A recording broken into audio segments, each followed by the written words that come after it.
All right, ahead of our first trip to Agen later in the week, got a special guest. Delighted to be joined by Agen's tighthead prop, Beau Farrance. Beau, welcome to the Rosbifs Rugby podcast. How you doing? I'm good, mate. Thank you for having me. It's been a long time since I've been following you guys on Instagram. We just literally said it. My brother was the first one to do on these podcasts, so I had to follow up. You have to get the better brother on. Unfortunately, it wasn't the first one, but I had to eventually get me on. There, So there's yeah, no other, there's no other brothers we need to get on, right? It's just the two of you. yeah, it's just yeah, it's us two. Yeah. Cool. All right, nice one. Hang Um, on, which I know of. You never know. I mean, you never. well, we'll leave that there. But firstly, how before we maybe get into a bit of Argen stuff, you're sort of on the bit of a comeback from pretty serious injury, right? So how are things? How are you recovering up? Are we going to be seeing you soon? Yeah, hopefully in the next couple of weeks, maybe end of the block or start of next block. But yeah, I had a well, funny enough, it's quite a serious injury, but at the same time, it's quite common in rugby. I had a herniated disc and it started pushing on my nerves, which wasn't very pleasant at the time, but you know, everything went well. The operation went well. My rehab's gone excellent, and yeah, I've actually picked back up training these last 2 weeks. So everything went to plan. It was just unfortunate and probably, yeah, unfortunately a bit of bad timing as well. Just the way the injury came is because at the end of last year, for anyone who watches a bit of Pro 2, Agen was in a bit of a sticky situation. So I was a bit on the sideline while still with the team, but not being able to put my boots on, actually like put on the shirt and fight with the boys to stay up. It was a bit of a hard time, but yeah, like that coming through, everything, every downhill is an uphill, as they say. And now I'm back on the mend, and hopefully in a couple of weeks, putting the shirt back on. Who knows? Brilliant. Well, mate, we're looking forward to seeing you back out there. Just on that, you mentioned him at the top. I understand. I mean, I know your brother. When we spoke to him when he was the first guest on, he'd had some injury problems, and but recently is back in France, if I'm not mistaken. Yeah. Zaki's back in France now. He signed with Nevers, I think it's about 2 weeks ago now. So he's back in Pro 2. So he's done a full circle moment, had his time in the States, and got a gig back in Pro 2. So fun enough, Zach's been my role model in rugby. I've watched him since I've grown up. I've had the pleasure of playing with him for 2 years. And now I've had the pleasure of playing against him, which will be Yeah. very because for 80 minutes I know he won't be my brother for 80 minutes, and same for him. Of course we might have to look at each other on the field, but for 80 minutes we're going to be enemies, which would be quite strange. But it's all love. We're both professionals. We know Yeah. what our sport is. Of course. How was that playing with professional rugby in France with your brother? Like that's an incredible story, really. Yeah, I mean, it was honestly a dream, as anyone would have thought about it. But I've not, I've always appreciated it. I appreciated it a bit more when it got taken away from me. It's like because of the age gap between me and Zach, we've only trained together, passed the ball around, but we've never been on the field, playing together. And it was the first sort of week I had with him training was in the huddle, and I looked around and I saw Zach. I was like, "Oh, fucking hell, what are you doing here?" And then, funny enough, that same day he pulled me away. It was so weird seeing the huddle. Um, but yeah, it was a cool experience. It just makes playing the game a bit more personal because my brother was next to me. And, I feel like if someone hurts your brother, that gets you back wild, it gets you wound up a bit. So you play that extra edge. But yeah, an experience. I had some good experience with Zach. Fun enough, we lived together in the same house I'm still in, so I've still got the good memories. So yeah, for 2 years we lived, breathed, and worked for each other. And, it was cool because I didn't live with Zach for Zach left home when he was 16, so I was 11. So from 11 to 20, yeah, from near enough 10 years, I never lived with Zach. So to get that, just obviously the playing experience, but actually have my brother in my life 24/7, which it was pretty cool. We done a lot of cool stuff together. Played rugby and we went out partying, and then went on a holiday together. We for 2 years. It was the dream life. Yeah. That's awesome. That's amazing that yeah, two coming from? Is it Hayes or like sort of South London, Kent? And nothing Yeah, so Agen together. It's pretty cool. yeah, so they're both from Kent. Yeah, that was Swanley Way, if anyone knows it. I went through that way from two boys from Swanley basically, and then ended up playing in professional rugby together, which is never. Some people won't be on their cards, but we managed to do it, which is quite cool. Yeah. And so how did like winding it back? Because you've been over in France a little while now, and from well, if my research is correct. So how did it come about for you? Because as you say, it's not the most obvious step. Yeah. So do you want me to wind back the clocks all the way back, or just to me getting out of What? France? No, wind it all the way back. Let's have the full unvarnished truth. Okay, so obviously I played. Oh, I won't go that far. Well, I started playing rugby when I was 3 or 4, thanks to Zach. So yeah, went for the not academy system, went for the age group system. Wasn't that fortunate getting to the county system until I was under 17s. Um, so I actually got to play for Kent County from under 17s to under 18s. And then from the under 18s year, they do the England counties. I don't think they do it anymore, but there was back then like the boys who weren't that fortunate to be in academies still had a chance to play for England. So I went through my under 18 years season there. I had a very good season because I was fit. Fun enough, I was doing judo at the time, which is another side quest I had in my life. So got the under 18s, county under 18s, went and toured Ireland, which was also in 2 weeks. I'm still very good mates with some boys now. Funny enough, I played Ollie Chesham. He was my captain under 18s, good lad. And then my brother was in Oyonnax at the time, and I never had nothing back home, and I always wanted to be a professional sportsman. I knew nothing else but that. So Zaki spoke to his coach, who was at the time leaving Oyonnax to go to Angoulême. I was like, listen here, my brother's just played for England under 18 counties. Can you take his clips and just pass them on to the academy coach, or look yourself? And would there be an opportunity for him to come out? Which the rest is history. Went over to Angoulême at 18, stayed there, made my professional debut, played first team rugby from the age of 20.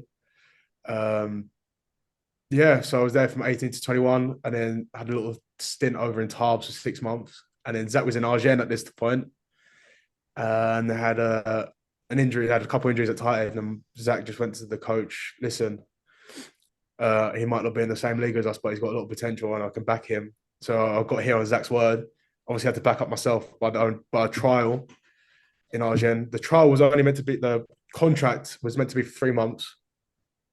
Coming on a trial, and the coach signed me for 2 years there and then. So it was a bit of a mad story. I guess I generally do owe my career to Zach, because there's 2 times he's had my back, and 2 times, he's got me out of the club, got me to a club. So without Zaki paving the way, I don't think I would be I wouldn't be where I am right now.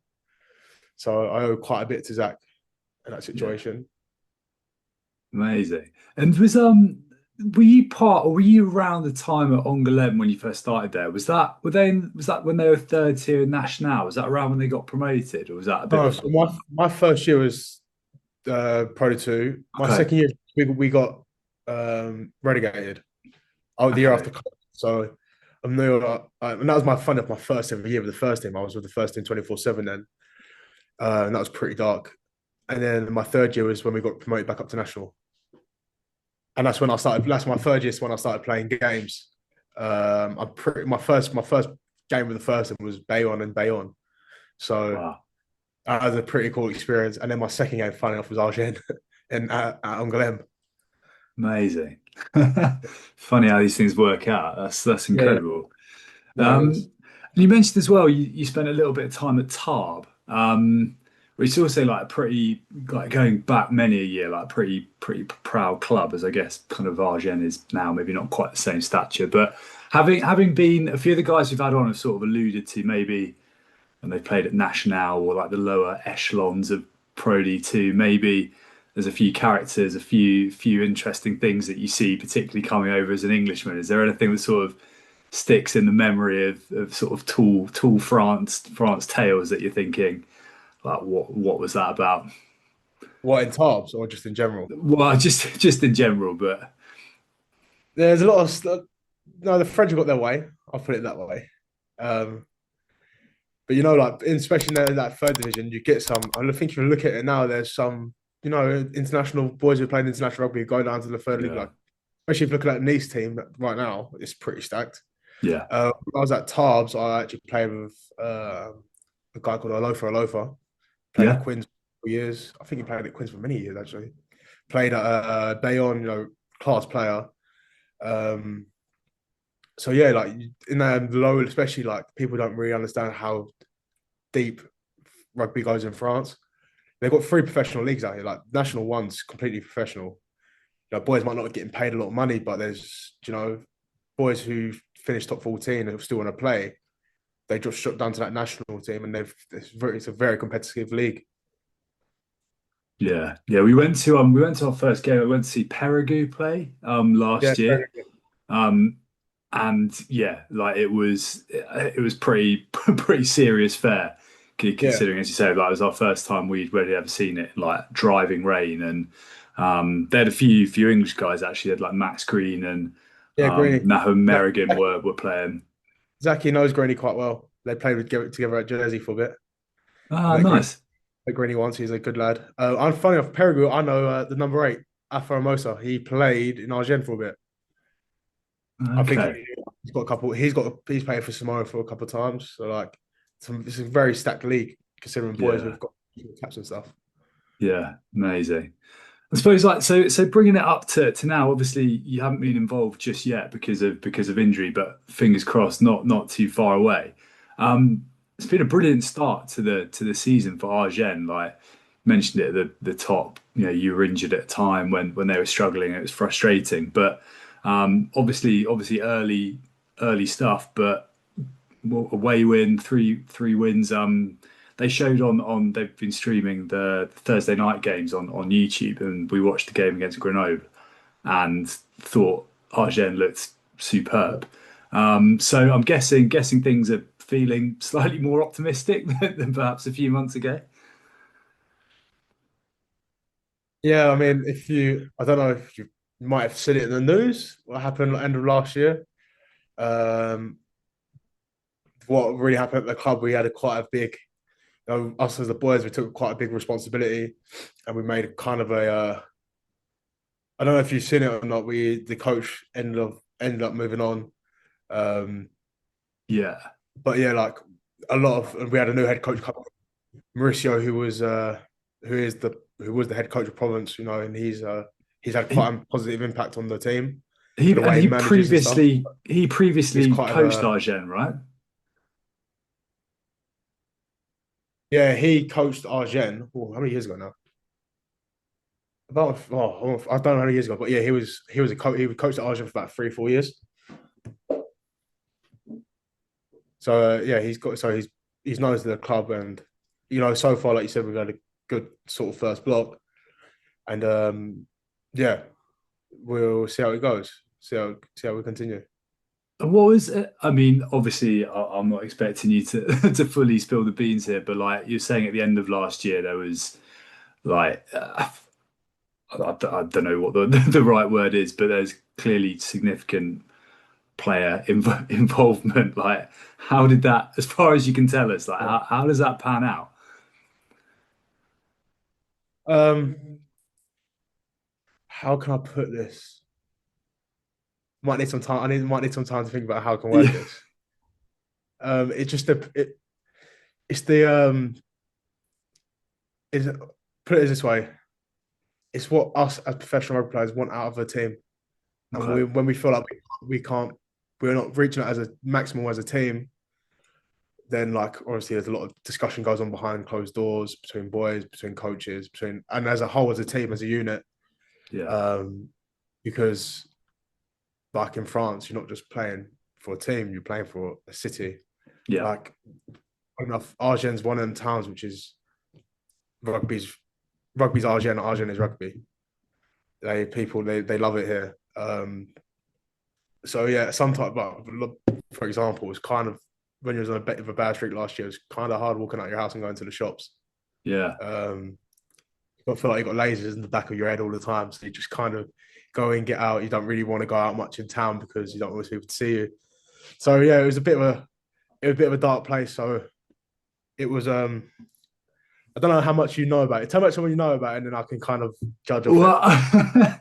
Well, well, I've only bits I've read, mainly at the start of this season. I can't say I was that aware of what was going on at the time. Rob maybe was. I can't speak on his behalf, but I know with the previous reading some articles, like the sort of previous coach leaving, and a few footnotes basically saying the sort of players spoke to the president and kind of got their way. Whether that could be total bollocks, but yeah, that's roughly what I've read. Yeah, that's yeah, you've read it right. Um, but hey, like like I said, we're professionals. If we feel like we can't do it, feel like we're not getting the best out of ourselves, then a lot of self-evaluating goes on. Yeah, And yeah, of course. yeah, yeah, yeah. I mean, Then like we want to come in, we want to be winning games. It's not a turnout, it's not fun coming in after losing a home game by 30 points. It's really yeah, of not fun, course. and as being players, your life kind of depends. Yeah, of course. Your rugby decides your mood. So yeah, I mean that's all done now. Like I wish no one but the best. Who obviously coaches left, boys left. You just wish nothing for the best of them because at the end of the day, everyone's human. Like unfortunately, you're not going to fit in everywhere. A coach is not going to like everyone. A coach is not going to be liked by everyone. But at the end of it, you just shake each other's hand. You go, "I wish you the best," and hope in life they get on. Yeah, yeah, of course. And well, it's awesome to see like how it's been say early stages, but it looks like Agen have played some great rugby so far this season. A guy I'd be interested just to talk to you about who's quite a maybe one for the sort of rugby nerds. Craig Willis going across from Ealing. He's coming at 10. Yeah, Obviously, because your previous 10 was Billy Searle, right? He's gone yeah, to Leicester. And yeah. the bits we saw of last year looked like he was, obviously a really class operator. How's it been having, at least in sort of training or from afar, like having a new English 10 in? Jack Morgan's your first choice 9 as well, right? So you've got that kind of Yeah. English Rosbif axis, I suppose. But it looks like Willis has made quite a big early start. Yeah, he's doing well, Craigie. He's adapted well. But it's like rugby at the end of the day. Like the only thing that's different is the language. If you know how to play rugby, you're going to fit in anywhere. Which like Billy did last year. Billy's an excellent 10. And Billy left. He's gone to something bigger and better, which is great for him. And Craig's come in and filled his boots quite nicely. Craig's done a Craig is a class player himself. He's been at rugby. He's been at the top level rugby as well. So you just kind of say you don't expect nothing less from Craig, to be fair. Or a boy coming in like with the experience that he has, he's a class player. Plus, he's a good bloke as well, which is, makes it Handy. much easier. Yeah, he's a good person. He's a funny bloke. We get along well with him. Nice, nice. And are there any guys in that squad currently that maybe I don't know whether they're sort of young guys, French guys, new signings this season that from afar we should be keeping an eye on that you look at and go, this guy's someone to look out for in the future. Yeah. All right. To be fair, I've got a couple names for you. So our number 8, who's French, Val Giroud, he's currently injured, unfortunately, but he's nominated for Player of the Year. I'm pretty sure Breakthrough Player of the Year for Pro 2. If I'm not wrong. And you got Julian Lebion, who class back row as well. We've got Thomasy. I'm going to butcher his last name here. He's Tongan, but he's going to kill me if I butcher his name. But Thomasy, I won't pronounce his last name because he'll kill me for it. Another young back row, he's 22. Just basically we've got quite a young back row coming through, and they're all class players. And if we go into the back line, we've got a young guy called Dylan. I'm not going to butcher his last name as well, so I'm not going to say it. But he played 14 for us last last week, sorry. I've made a try saving tackle. If you actually look on the Agen page, he's actually on our Instagram page, and I think he backtracks around about 80 meters and just stops the guy from scoring. So, class player. We've got another young back row coming through who's only about 21, Enzo Siriusol, French guy. And we've got a 9 coming through, Andrea. He's going to be class. and Matthew John, who he's been starting for us on the bench at 15, and he's done really well. Give him his due, he's done really well. Nice. Yeah, I'll be honest, last week after we watched that the Grenoble game that you guys won pretty comfortably, I definitely butchered your man Tomasi's name as well. He was wearing 7, I think, that day. He Yeah, was awesome. yeah. Yeah, he was really good. He made the amount of progression he's made is amazing. He's just a freak, like standing Tongan freak of nature in the gym on the field, and just he's just funny. So he's a very good mate of mine as well. Getting along with him very well in the changing room. Awesome. Awesome. You sort of alluded to it a little bit earlier. The playing somewhere like Agen with the way, essentially Agen and the club and the town are so, or the city, like are so kind of interwoven to each other. Like, does that? I'm guessing the flip side of the pressure that puts on is that when things are going well, it must be a pretty amazing place to play. Has it evened out over your time there, or have you sort of had, as you say, lasers in the back of your head most of the time going to get a croissant? No, it does even out. Like you obviously you get the supporters and you get the real supporters who are behind you no matter what. But I've known some good times. My first year here, we got to the quarter final, and it was a place to be. Do you know what I mean? Everyone was happy. Stadium was always pumping. But at the same time, I've known it for its not so good times, like them days when you walk to the bakery and you got lasers in behind you because someone's recognised you and you're that geezer who lost on the weekend by the rivals. Do you know what I mean? So yeah, when it's good, it's good. When it's bad, it's bad. But you can understand why people pay to see us play. People save up all year for a season ticket just to buy one, so they can watch the home games. So I like it. Like I said, Argent is rugby is Argent. Yeah. Like people save up, it's their lives. So it makes it a bit more special especially when you play at home. You put on the shirt and the changer, and you think, right, sweet, I'm not just playing for the 23 boys here, or sorry, the 22. Was it 20? Yeah, 23 boys next to me. As I'm playing for the whole town. Yeah. Awesome. I guess maybe though, like if people are, not happy with you, maybe you're not the bloke to have a word with, because you mentioned it, but I gather you were actually pretty. You said it was like a bit of a side thing, but I gather you're pretty good at judo. I Yeah, remember your brother mentioning it, and I did a little bit of research, and it sounds like you're maybe a bit better than a bit of a side thing. So, yeah, talk us through the judo career. so I've always done judo. Me and Zach have always done judo, but I stopped it at one point for a couple of years, and then um, my old man basically turned around and went to me and went, listen here, you get back to judo, you can get really fit and you can go somewhere with your rugby. Because funny enough, I spent my 1 year, I spent my whole summer holiday with Zach in France, just training. I was about 14 at the time, 13, 14. And then when I come back, I was in good enough shape. I won't lie, I was never the skinny kid. I was always kind of big kid. So as I say, I went to see brother Zaki out in France for the fat camp, as he'd say. And yeah, and then my brother was like, listen, you got to get back to judo. Get back to judo. Dad and Zach spoke, and my dad started taking me. Went back to my old judo club. And yeah, just got back to enjoying it. Fought for Great Britain multiple times. Was never good abroad. I'm not going to say I was an international. I was good. But I managed to go to the European Championships. But then he got to that cut-off point. It was like, listen here, judo, rugby. And judo was always fun. Judo was always good. I've got good friends through judo still. But rugby's always been my passion. Yeah, Rugby's what I wanted to do. it's amazing. I hadn't realised you competed in European Championships and stuff. That's Yeah, incredible. yeah. At under 18s, it was like that was probably I think that was my last big international competition. But Wow, yeah, that's yeah, not bad going.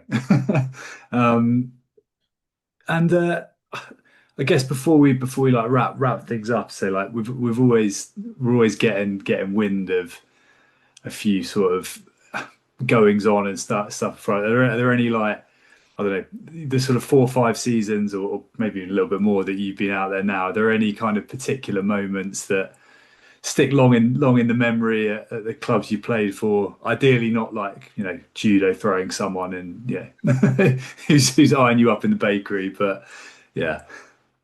Probably my first. Well, I can give you on. Well, I haven't got many from Tarbes because I wasn't there long enough, but I've definitely got a couple from Angoulême. Well, my first one from Angoulême was.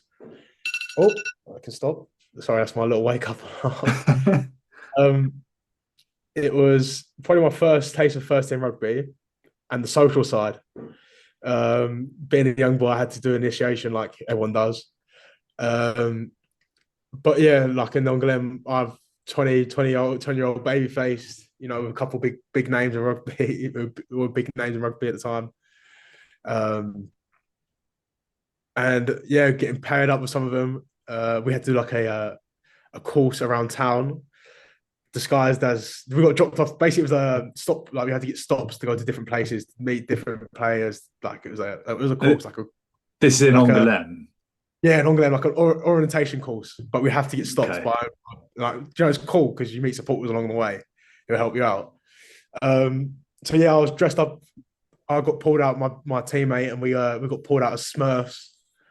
Just that I was in my boxers, spray painting blue with a white hat on, running around Angoulême town centre, trying to get stops off people, going to different bars, making different spirits. I don't know what it was, and I thought that would be the end of it. I know it was just one of three things I had to do.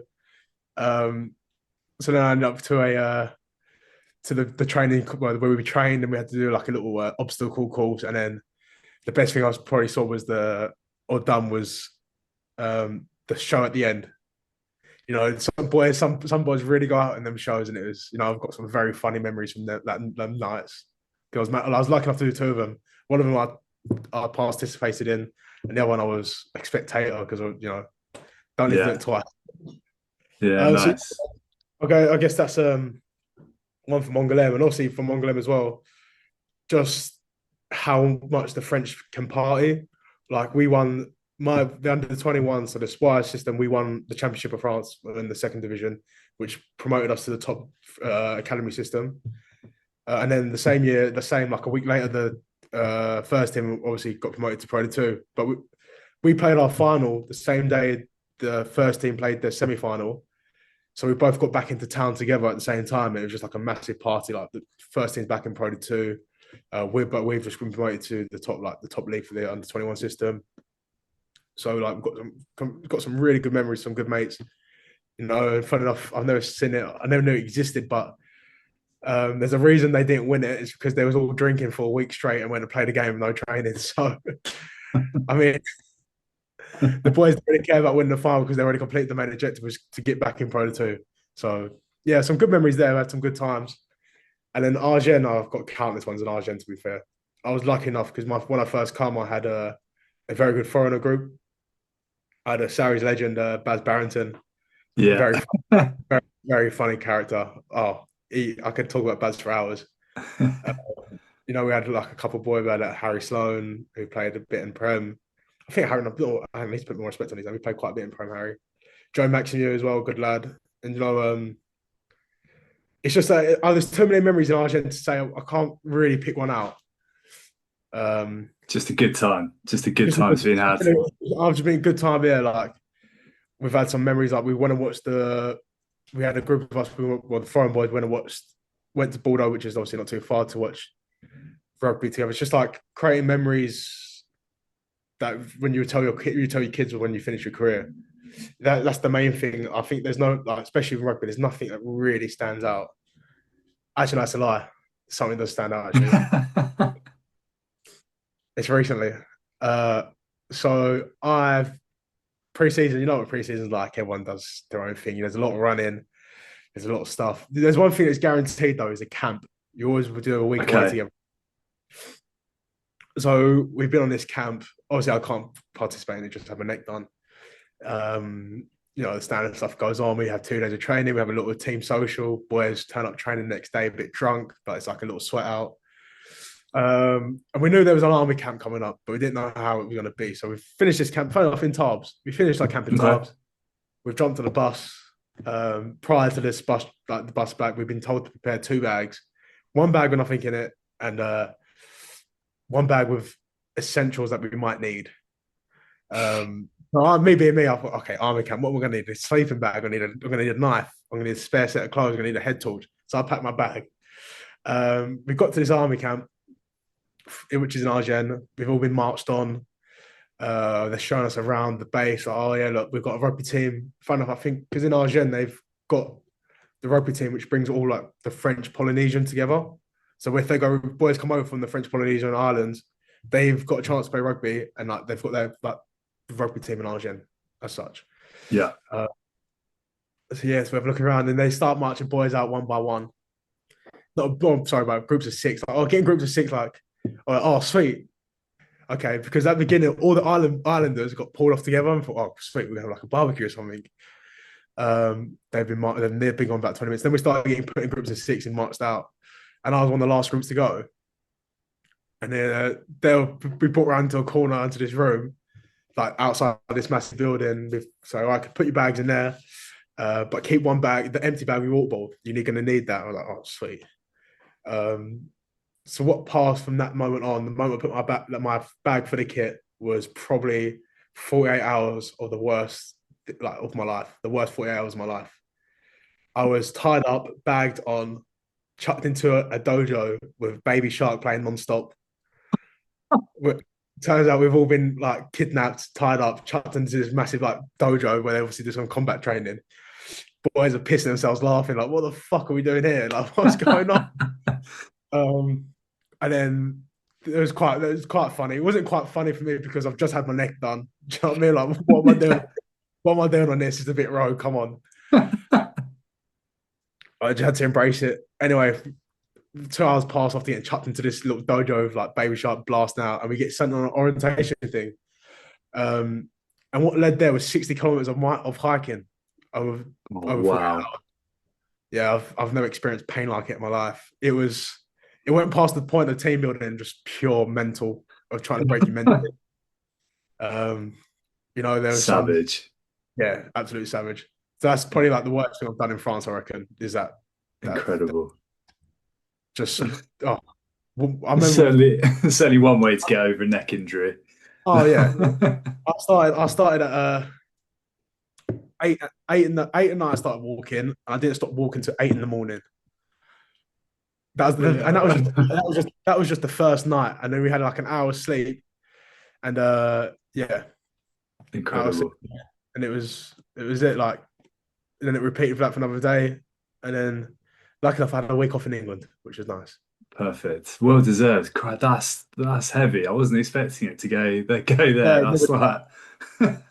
I didn't mention the part that we got lost as well. I got lost twice. My group, I was in the group that got lost 3 times. So it realistically, I've done about 70 kilometers of walking. Wow, amazing. I'm sure we can laugh about it now. It'll be added to the stories for the grandkids eventually. Yeah, that is definitely getting told.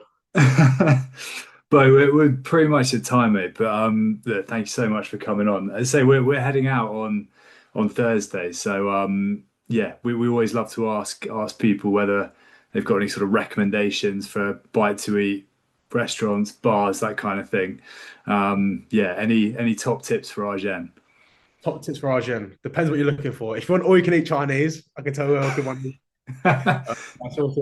All serious, there is a Chinese. If you want to go there, let me know. Nice. So I'll say there's one main bar, which is Lindy. It's in centre of town. You can't miss it. Everything's in centre of town of Agen. Top restaurants, I would say Valentina for a great pizza. Nice. Mama Lova for a great Italian. I've forgotten it. What was it? When it went to it the other day. But basically, there's a strip. There's 2 strips, and one of them is full of just lovely French restaurants. So if you want a bit of French food, you find the strip. It's quite easy to find. It's literally centre of town. Perfect. It's French cuisine, which is out of this world. Perfect. That sounds spot on. Although I can't promise that post-match Chinese might not be better. I've actually missed one. If you want a good brunch, Quartz, as it's run by an English lady, and it's probably the best food in Agen. Oh, perfect. That's good to know. Excellent. Nice one. All right. Well, yeah, we'll hopefully scout a few of those out later in the week. Beau Farrance, thank you so much. It's been pleasure to have you on. Obviously buzzing to see you out back playing for Agen very soon. And yeah, maybe catch you on Thursday if you're about. Of course, mate. Nice one. Thank you. We'll see you soon.